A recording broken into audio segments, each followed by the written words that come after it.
President Trump Thursday tried to use President Obama's own words back in 2014 to push his own immigration agenda. He tweeted today, "President Obama, thank you for your great support. I have been saying this all along." The tweet accompanied this video. We now have an actual humanitarian crisis on the border that only underscores the need to drop the politics and fix our immigration system once and for all. What President Trump does not mention about that speech is that at no time during the address did President Obama talk about a wall or barrier. He was focused on unaccompanied children making the dangerous journey north. I've sent a clear message to parents in these countries not to put their kids through this. I recently sent Vice President Biden to meet with Central American leaders and find ways to address the root causes of this crisis. And understand, by the way, for the most part, this is not a situation where these children are slipping through. They're being apprehended. But the problem is that our system is so broken, so unclear, that folks don't know what the rules are.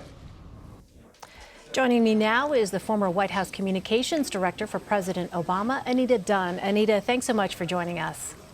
Elaine, thank you for having me on. So that speech was made as immigration reform legislation stalled in the House, and you were not working in the White House at that time. But set the record straight here. What actions did President Obama actually want to take on immigration reform?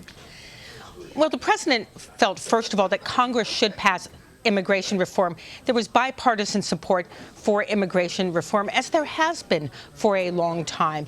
A wide recognition that the system isn't working as well as it should, and that it is time first to update the system, but also to pass broad reforms to recognize the people who are in this country, the children who have been born in this country, and to deal with the problems. Now, you'll notice just from the clip you played that the president saw this as a humanitarian crisis.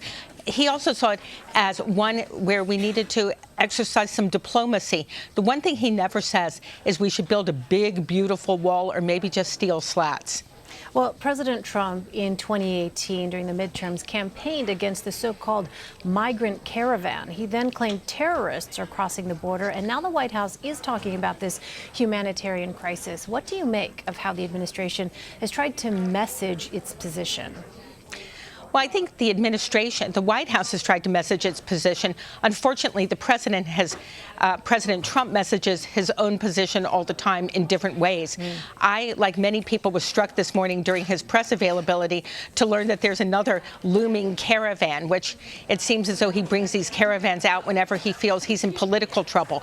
Here is his problem. He had Congress decided in a bipartisan way to keep the government open, pass the bills, and then the president, feeling political pressure, changed his mind and single-handedly brought on the real crisis we face, which is what is happening right now with our government and our federal workers. So he doesn't have a good exit strategy. He actually has no exit strategy. And what they need to find is a way where they can declare some kind of victory. And right now, that's not clear what it is. And as you know, the New York Times reported that the president did not even want to go to the border on this trip, but was persuaded by advisors. As someone who works in communications, who understands sort of the optics of White House communications, why do you think his team convinced him to go? I think what the team is trying to do, I think what the White House is trying to do is a pretty conventional communication strategy. Is you want to up the level of the sense of crisis. You want to use the bully pulpit, which is the president and his ability to command airwaves. And this one certainly commanded them the other night. You want to up the sense of urgency, and you want to try as much as possible to shift blame onto your opponents. And so you do an Oval Office speech, you do a trip to the border, you try to dramatize what the threat is. The problem is that this is like, you know, reruns from 2018 and 2016.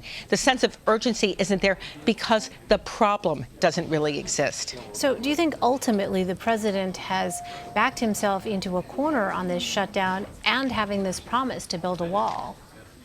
I think the president has backed himself into a huge corner. Listen, everyone agrees the immigration system is broken, border security is important. And I think Democrats have been willing to work with this administration to improve border security. And certainly during the Obama administration, spent a huge amount of money to improve border security. And our agents down there on the line, not getting paid, are doing a great job. So that's not the issue here. The issue is the corner, which is increasingly small, that the President Trump has backed himself into around building a wall that even the people in Texas say won't work and that they don't want.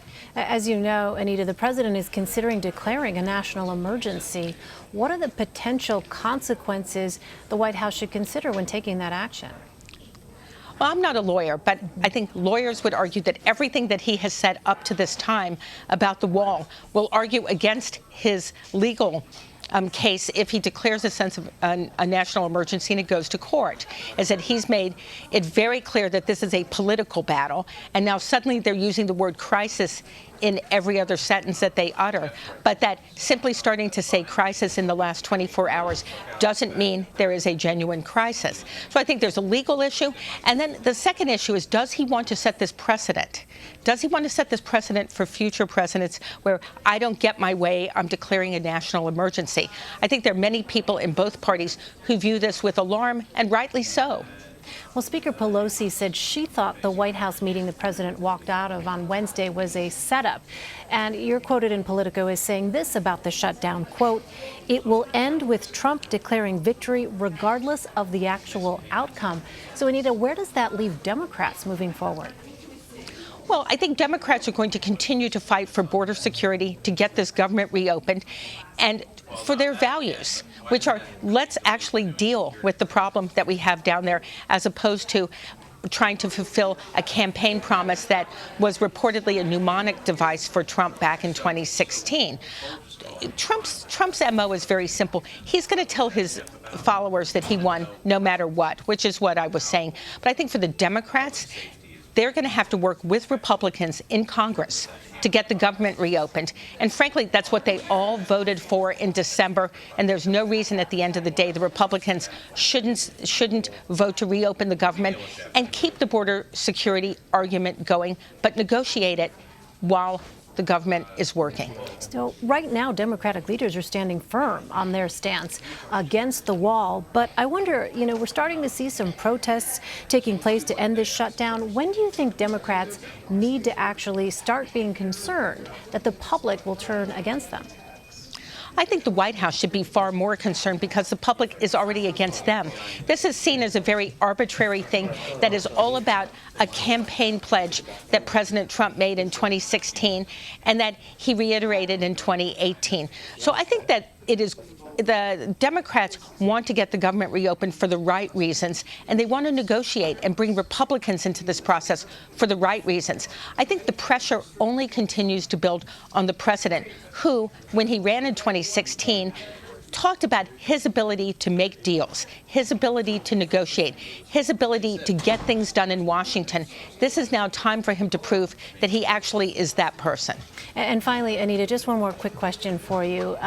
Based on what we've seen, the president making that address, the president traveling down to the border, but Democrats remaining firm, what does that suggest to you about the president's power to use the bully pulpit to try to gain some political leverage at this point in the debate?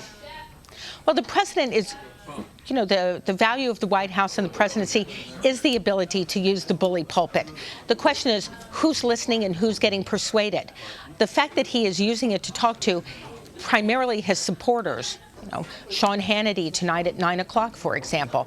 There are not a lot of undecided voters watching that show probably at 9 o'clock tonight. He's communicating with his base right now. And the question is, when do Republicans who are up in 2020, when do Republicans in Congress who are feeling the heat prevail upon this White House to try to talk to more people and get the government reopened? Because at the end of the day, this is really just the president who is going to make the decision about when it gets reopened. All right, Anita Dunn. Anita, always great to see you. Thanks so much. Thank you, Elaine, and Happy New Year. Happy New Year to you.